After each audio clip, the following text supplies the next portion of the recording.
From the studios of KPCW, it's This Green Earth, a weekly talk show about environmental issues and green living. I'm Katie Noble, here with my co-host Nell Larson, and here is the lineup for today's show. First, we'll be talking with Zack DiLiberto, co-author of the book Hemp. We'll talk with him about the industrial hemp industry and the many incredible and some very surprising eco-friendly uses of hemp. We'll also be hearing from Ryan Cray from the Park City Sunday Market about their first market of the year and what they're doing this summer to enhance sustainability education and programs. And also we'll talk a little bit about the success of their zero waste program last year. And then we'll hear from the KPCW staff and representatives from the Utah Department of Transportation who are currently doing a trash cleanup along the side of Highway 40. We're going to take a quick break for underwriters, and then we'll come back on the air with Zack DiLiberto on the wonders of hemp. You're listening to This Green Earth on KPCW with Nell Larson and Katie Noble. Stay tuned to 91.9 FM. We'll be back in just a moment. This is your business. Oh. This is your business on KPCW. Any questions? If you'd like your business to be on KPCW, contact Katie Noble in the underwriting department. That's underwriting, not undertaking. 649-9004, extension 307.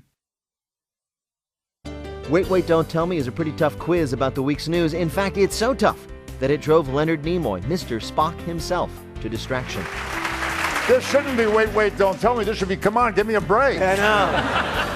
Hey, if we could do that to a Vulcan, imagine what thrills lie in store for you. Join us for this week's Wait, Don't Tell Me, the news quiz from NPR. Wait, Don't Tell Me, here on KPCW, underwritten by Montage Deer Valley. Hi, I'm Riley Risto with Mountain West Bank, proud sponsor of KPCW's Mountain Money Show. We are a service-oriented community bank offering insured depository services and a full suite of lending services for businesses and individuals. Our office is located near Kearns Boulevard next to the movie theater. More information at mountainwestbank.com.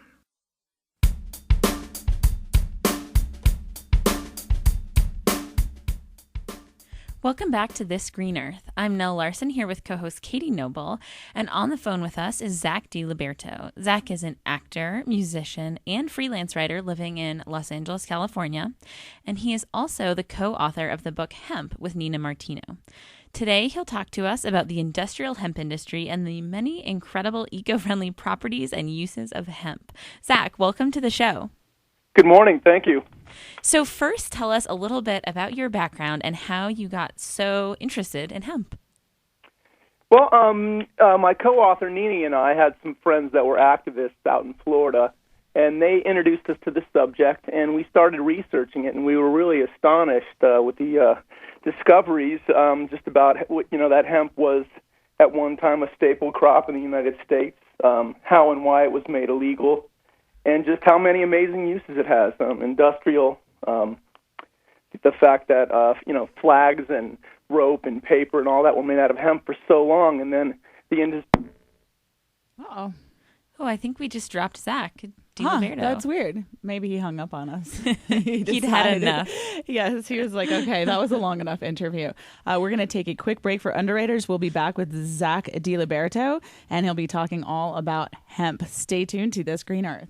Hi, this is Bob Dillon, a lawyer in the Park City office of Jones Waldo with 38 years of legal experience in complex real estate transactions. Proud supporters of KPCW, Jones Waldo provides local businesses with legal services in areas ranging from real estate to employment law. Our website is joneswaldo.com. Hi, this is Gordon Raymond with Allied Waste, a Republic Services company and supporter of KPCW and This Green Earth. Allied Waste has been a proud provider in waste services in Summit County for nearly 12 years. We have shown our commitment to preserving our Earth's resources by growing our recycling volumes from zero when we started to over 3 million pounds annually. For more info, alliedwasteutah.com. The Blue Sky Renewable Energy Program from Rocky Mountain Power is proud to sponsor This Green Earth on KPCW. The Blue Sky Energy Program encourages renewable energy development in the region and helps develop small-scale renewable energy projects. Learn more at rockymountainpower.net/bluesky. Welcome back to This Green Earth environmental conversation from all points of view. On the phone, we have Zack DiLiberto, whose call dropped for some reason, which it must be a ghost, or maybe it's the authorities not wanting us to talk about him. No, it's We're being part of that censored. conspiracy. The conspiracy is they're coming back for us. Exactly. So let's talk a little bit about the history of hemp. Can you give us a little bit of background on hemp production in the U.S. and sort of what's happened and why it's been derailed as a staple crop in the United States? Yeah, sure. Hemp literally goes back to the very first days of our country. When we were just colonies, the colonies were required to grow it for the British Navy. So it was a staple crop from literally day one. It was used for a lot of different things for about 150 years. George Washington and Thomas Jefferson both grew hemp. Ben Franklin started one of the first paper mills that made hemp. Thomas Jefferson actually drafted the Declaration of Independence on hemp paper. The actual Betsy Ross sewed the first American flag with hemp cloth. And the list goes on and on. Francis Scott Key, who wrote the Star Spangled Banner, actually did that. The first draft of that on an envelope that was made out of hemp. The original Levi's were made out of a durable hemp denim canvas. So it just goes on and on. In other countries in the world where hemp is illegal to grow and it is used industrially, like Mercedes-Benz and BMW both use hemp in their dashboards for strength and durability. The pyramids, going back that far, the pharaohs used it in building the pyramids. So it's an amazing crop, and it's really sad that it was shut down the way it was. But it happened because the oil companies in the 1930s recognized that it was a threat. The Henry Ford had a hemp car that not only ran on hemp fuel but was constructed out of hemp plastic. And the big oil and the industrial allies, they started this smear campaign, and they made it illegal by creating this fear about marijuana and convincing people that marijuana was going to destroy the youth of the country. They made movies like Reefer Madness, and they created this false association between industrial hemp and marijuana, which they are not the same. You cannot get high smoking industrial hemp because there's not enough THC in it. But they convinced the public of this, and they used those fear tactics, and they succeeded over the course of like 20, 30 years in making it illegal. And it's 75 years and counting. So it was really a well-coordinated conspiracy by some very powerful business people and politicians that were protecting their assets and their allies. So it sounds like hemp is, a good potential option to sort of replace a lot of other current products or fill in as an eco-friendly alternative. We've read that it's a good, it makes a good paper, it makes a good plastic, it can be turned into biodiesel. Can you talk a little bit about those properties? Yeah, absolutely. Hemp is 1 acre of hemp produces as much paper as 4 acres of trees.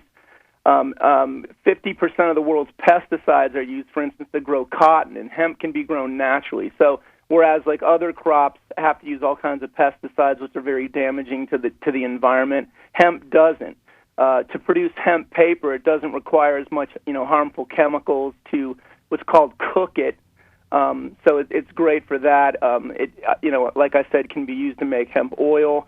Hemp clothing is easy to care for. It can be put in the washer and dryer without damaging it. 100% of the hemp plant can be used commercially. The fibers, the biomass, all that.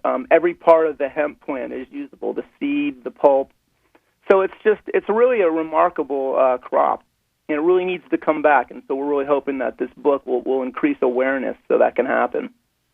Be a part of that. And as far as having hemp become a legal crop again, do you think that the move toward legalizing marijuana for medicinal purposes will also boost the ability of hemp to be grown as a legal crop, or move that forward, or is the hemp lobby, I guess I'll call it a lobby, trying to separate itself from the marijuana group because they don't want to be associated with each other? Tell us a little bit about that relationship. Well, we actually think it's two separate things. Our feelings about medicinal hemp is that it probably can and will ultimately become legal, and it probably should, but that's not really our issue.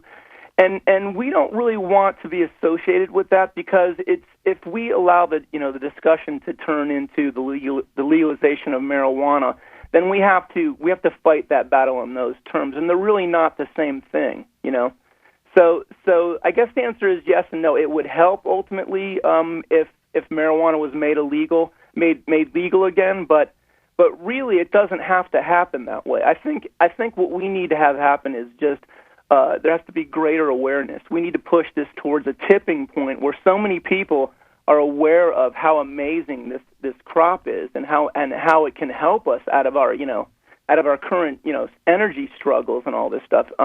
So we feel like when that happens, people will start to demand that there's change. So right now it's just about creating awareness about hemp and just establishing that hemp and marijuana are not the same thing. Because it's so funny. It's like I've walked around with copies of the book in my hand, and actually people laugh and they think that there's that association, like, oh, this guy must be like a stoner, or it's so funny, and it's really sad that misconception is there. So tell us a little bit about like the growth form of the hemp, I guess, and is it rapidly renewable? Like I think of Zach, are you still there? Yes, I'm still here. Okay. Is it rapidly renewable, like we think of bamboo, or does it take as long as traditional trees to grow? No, it has a relatively short growing season. It's 90 to 100 days, and in other words, you can grow like 2 crops per year. Like in subtropical climates, you can grow up to 3. Like I said, it requires very few pesticides. It has the reason it's such a resilient and versatile and sustainable crop is it just has natural characteristics that are resistant to insects.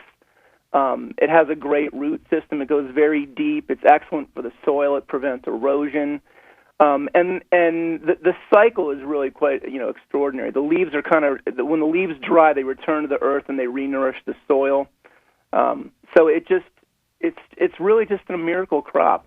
It really is, and it's grown in other parts of the world. Like China uses it. It's used in most of the paper in China is made from hemp, and there's no marijuana problem there. And